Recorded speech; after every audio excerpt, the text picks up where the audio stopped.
listen to the fall to the floor.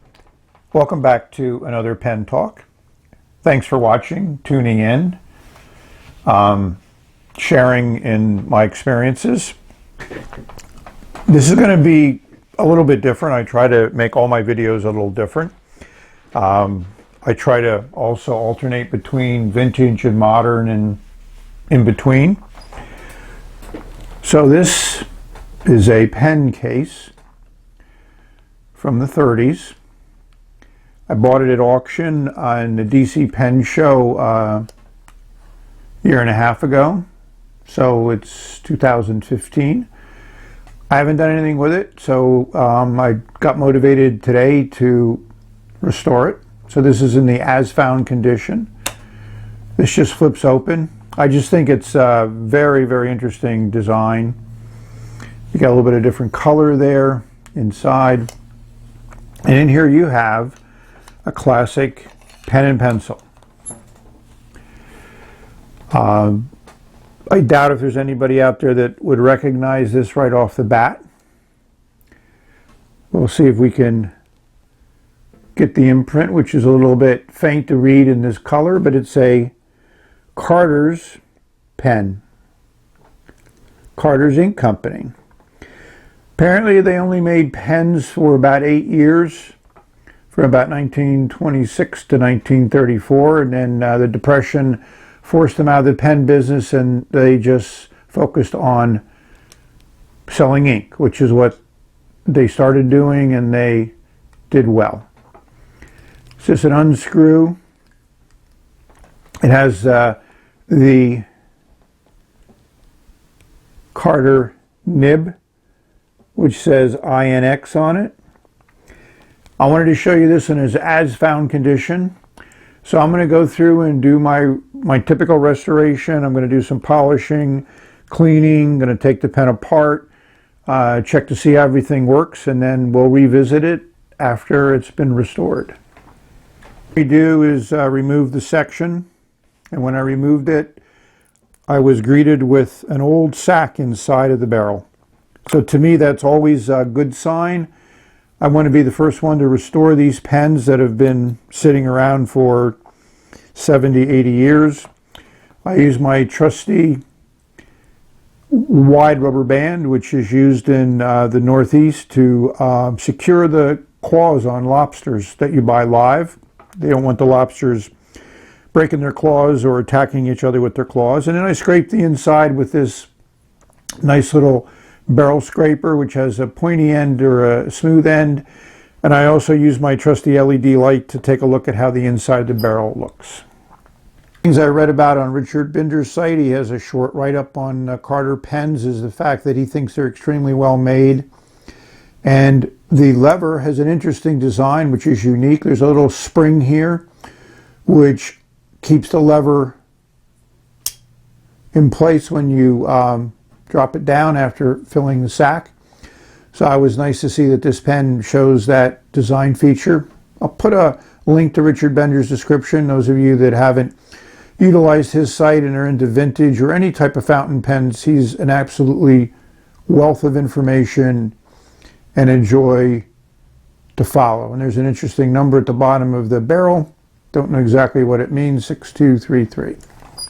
Mentioned Carter's only made fountain pens for a few years. What they were known for is for their inks, and here's two bottles I happened to come across in my collection.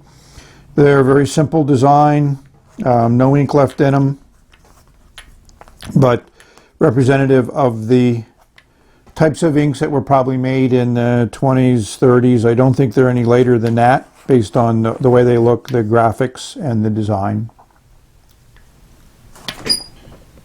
This rubber sack was really calcified, very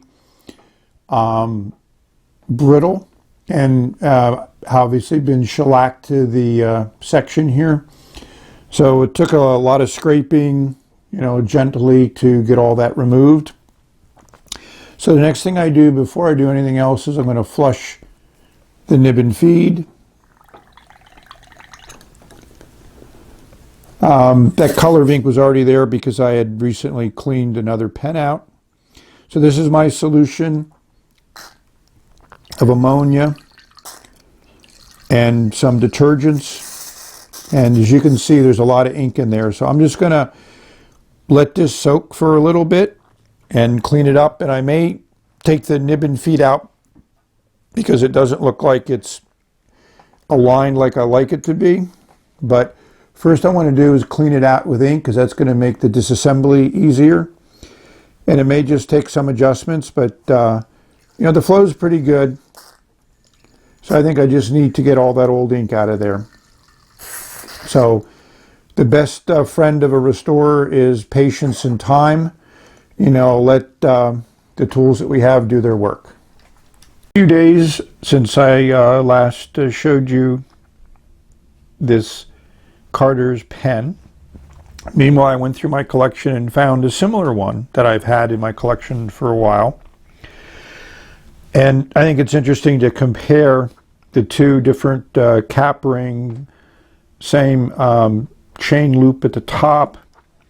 But what I found most interesting was the nib and feed, how they're utilized.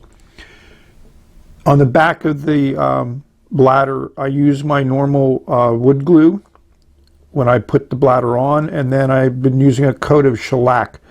One thing that I noticed that prompted me to do this was I had an old Parker jackknife that I had been using for a while, and the bladder kind of didn't stay on right like it should, so I figure that shellac will help keep the bladder in place. If we look at these nibs, you'll see they're very, very similar. And if you take a look at their distance from the end of the section, it's about the same. But when you turn them over, you'll see a difference in where the nib is relative to the feed. Straighten that one out. So these are all ready to write up. If you look at the back, which I'm sorry you can't see now, you'll see that the feed on the pen I got in auction, which I have the pencil set, is already at the back of the section, and this one is down a little bit. So it's the same size feed, same size nib, everything else is the same except that the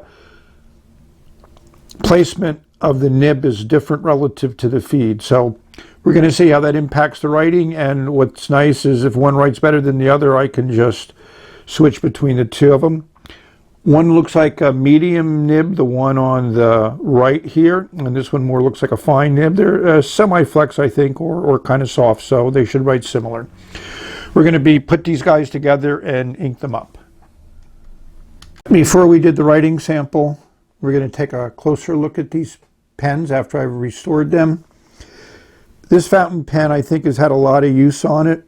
Someone liked to chew on it at both ends, so it wasn't always capped, or posted, sorry. The lever cleaned up nice. There's a little bit of bowing here, which is typical with some of these older pens. And you can see there's a unique serial number on the bottom of the barrel, 6233. Just, you know, this cleaned up well. I think this is like gold filled. And the engraving on the barrel is fairly clean. You know, Boston, New York, Chicago. It's patented. I thought we might just compare it to the other one, which I don't know what to call this color. But as you can see, it's the same engraving. This one has had less use, but it still seems like people like to chew on these pens because there's teeth marks at the top of this cap. And it's cleaned up a little bit nicer, but it's still restored fairly well. And there's no teeth marks on the back, so they probably use this one posted. So one of the problems with vintage is occasionally they have problems. So here's a crack at the, you know, a piece missing from the bottom of the cap. Doesn't impact the way the pen works, but certainly changes the aesthetics and the value. The pencil also cleaned up nice. I just like the design, nice and clean. And again, teeth marks are visible. And here the engraving is at the top of the pencil, and it's written in the horizontal versus the vertical, not along the barrel. and the end cap, the bottom of the pencil cleaned up well. Mechanism to move the lead works very nicely. You turn the top here and the lead comes out, moves back in. So that's nice. This top pulls off, and that's where you would put spare leads, and that's where you'd also have an eraser, but I haven't done anything to really replace that. It's not necessary. I'm not going to be using this on the road, so to speak. So let's take a look at the nice little celluloid box that these came in.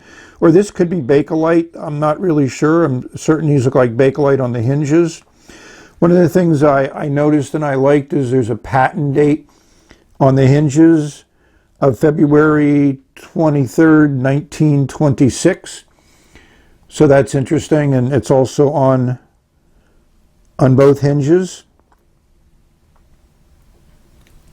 So hopefully you can see that. It's cleaned up nicely. I mean, there's still some marks on it and stuff, but you know, that's what vintage is all about. It's not going to be mint, but it's very functional, and it's a nice place to carry the pens around in with, we'll call it the green one, Aqua. And I will post it. I mean, I think they're meant to be posted.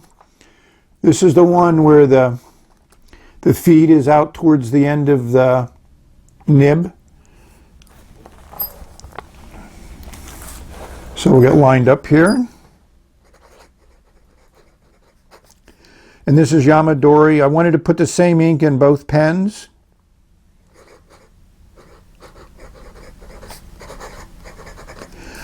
Yeah, this has a fair amount of feedback to it.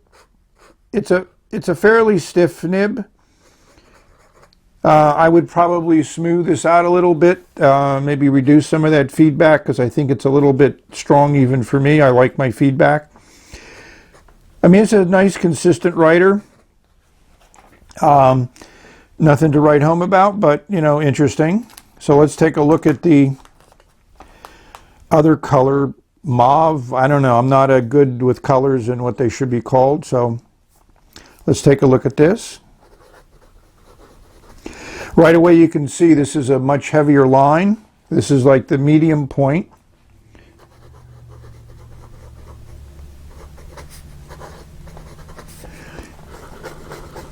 And also this is a little softer. If you take a look at how the feed is on here, the feed is quite a bit further in, and there's a lot more of the nib sticking out beyond the feed. So that also, I think, it impacts the way that it works, but I think this is just a slightly different nib, even though you really don't see any markings on the nib to indicate what it is. So what I would probably do is put this nib in the other pen, because this one has the flaw in it. So the better nib and the one that I enjoy writing with is in the other pen. You've asked what I do for smoothing. So this is that board that I've been using for a long time, and as you can see, there's a lot of ink on it. So for a nib like this, I'm going to do some opening up of the tines so we get some work on the inside of the tines as they open up. So that's the rough side. I'll just do some figure eights on the medium one. And then one final go at it with the very fine, you know, kind of like diamond polishing.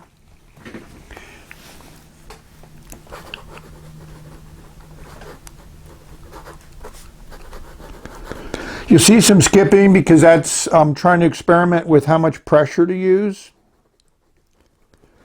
This lays down a fair amount of ink, as you can see. So I think that's as good as the nib's going to get. So hopefully you've enjoyed this little look at some interesting pens from the late 20s from a pen company that was only in existence for 8 years. So thank you for watching.